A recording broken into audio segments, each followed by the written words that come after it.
Hey, behind me is an M60 tank produced from the 60s to the 80s, and probably don't really like war, prefer that we figure things out another way, but oftentimes as business owners, we kind of feel like we're in a battle.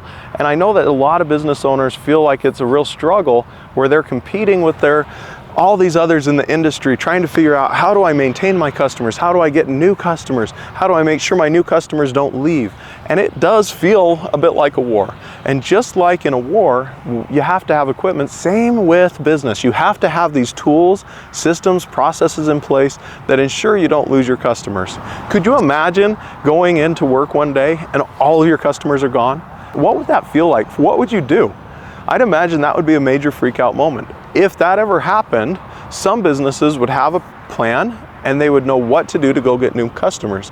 Others, so many that I know, just rely on quote unquote word of mouth. And when you rely on word of mouth, it's not really a good business plan.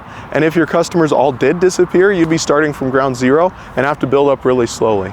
So the tank behind me represents, in this scenario, a system that is designed and structured to go out and claim territory.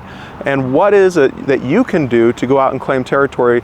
Go out and find more customers. I'll give you a hint. You don't want to go rolling down the street in one of these to find more customers. Instead, some of the things you can do, and I'm going to speak a little bit generally and then we can drill it in, is you want to serve your customers in a better way than your competition.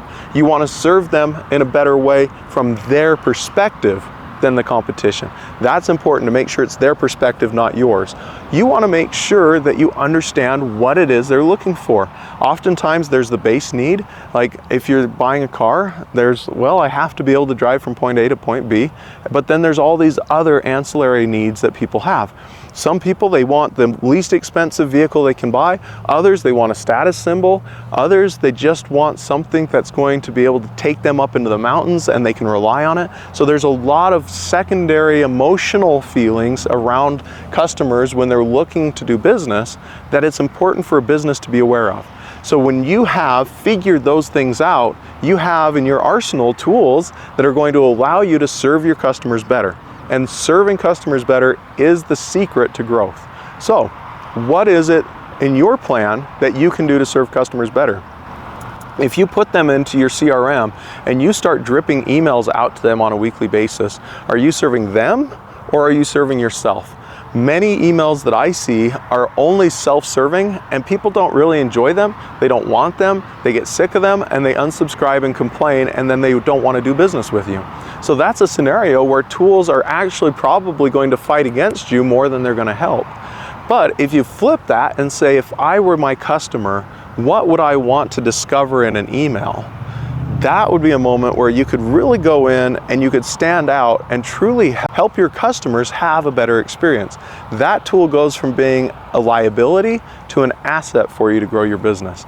So what is it you can do, again, to serve your customers better?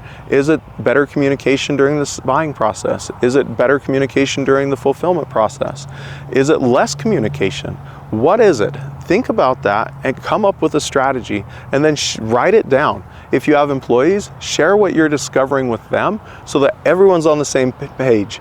That is the true job of marketing. So first, when you're identifying those tools and how you operate, that's building up your brand for your business, and then sharing it with the team and making sure everyone consistently follows those procedures and that strategy. That's part of marketing.